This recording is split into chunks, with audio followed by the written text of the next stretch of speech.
Hey, what's up, everybody? This is New 10 Questions. My name is Ruben Ronde, and in the studio today, Corti Organ. How you guys doing? Hello, hello. Hello, great. I have 10 questions for you submitted by the fans of this radio show, starting with actually a producer and also a man that was here not too long ago, Maarten de Jong. Oh. And I'm going to give you this question. Germany or Croatia? Good one, but think about it. In that case, it's pretty easy. Croatia. Why?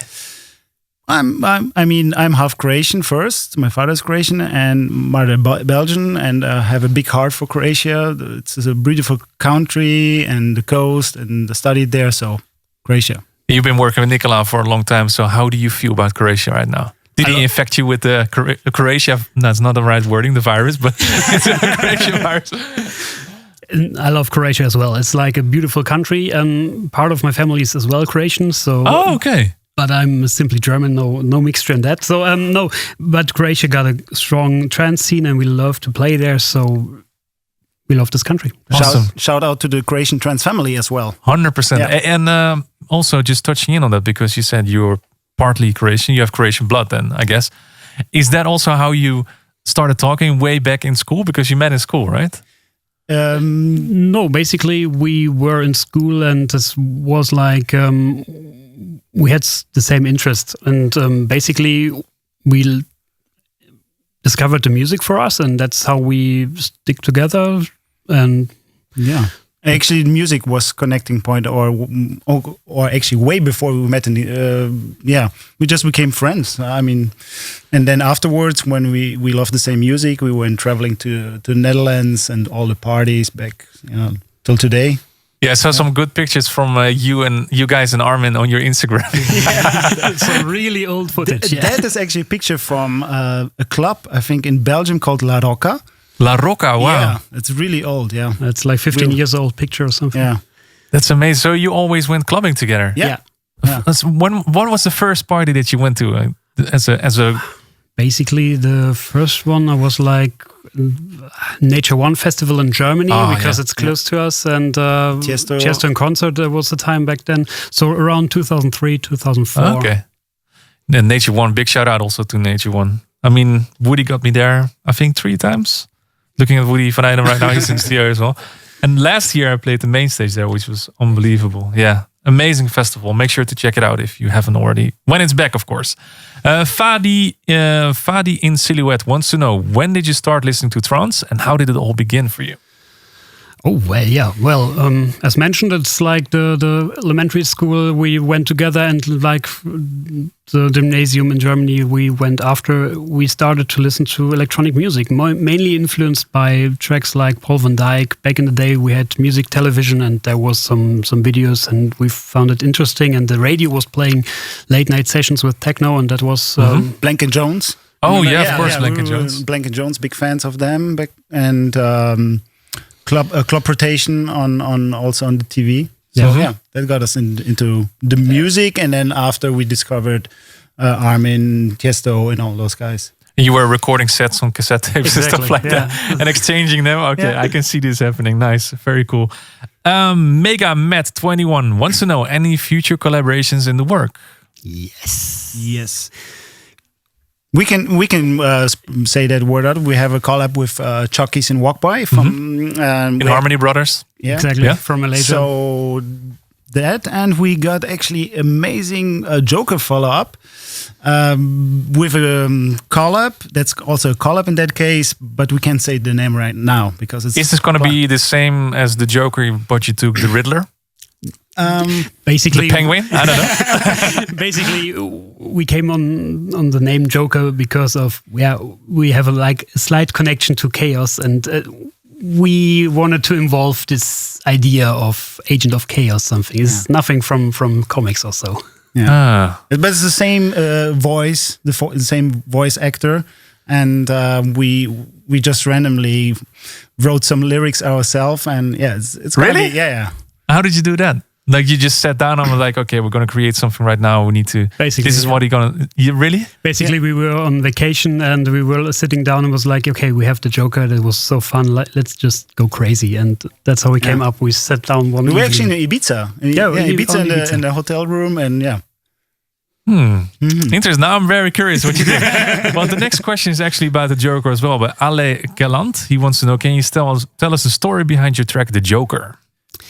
And the story is quite easy because we are kind of into movies and TV, all the pop culture stuff, and it's the Joker as a character is so something really intriguing, and we wanted to bring it to the dance floor. We had actually the track finished without the voice, and I was to Daniel. I was like, we were listening to the track, and I was saying we need something to make it extraordinary, something on top. And then it's like we had the release date or planned or approximately, and said like, Daniel, you like movies, or we both like which movies is coming out in October?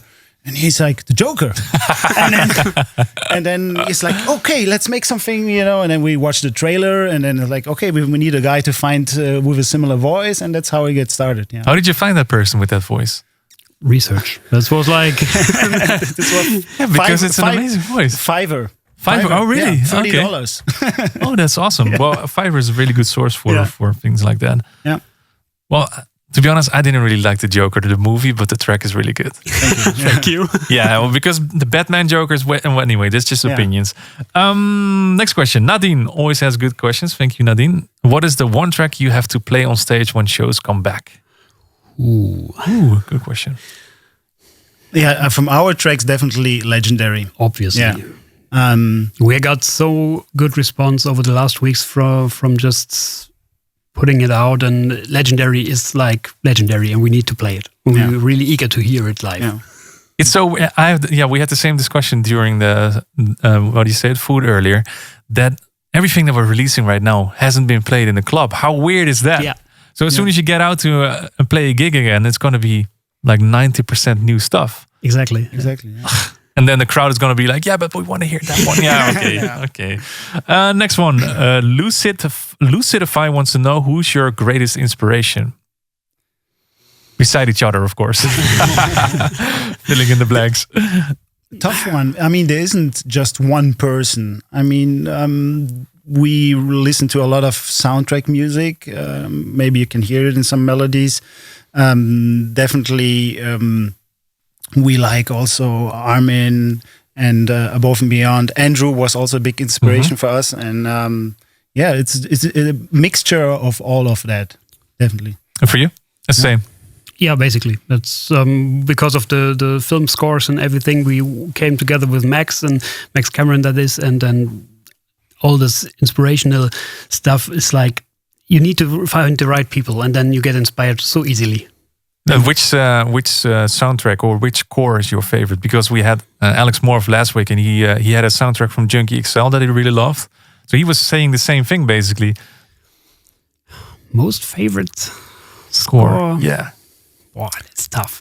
I really like the work of Ludwig Göransson. Yeah. The last one with Christian Nolan, the Tenet movie, was great because it's inspiring because of experiments with sounds and reversing and stuff.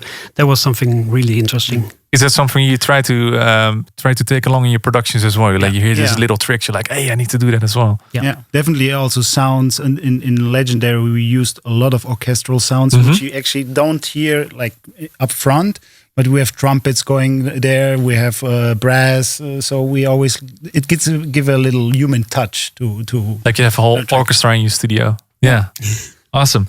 Fadi in Silhouette has another question for you. How long does it take you to produce a track like that? Well, if you bring in brasses and trumpets, it's gonna take a minute. Yeah,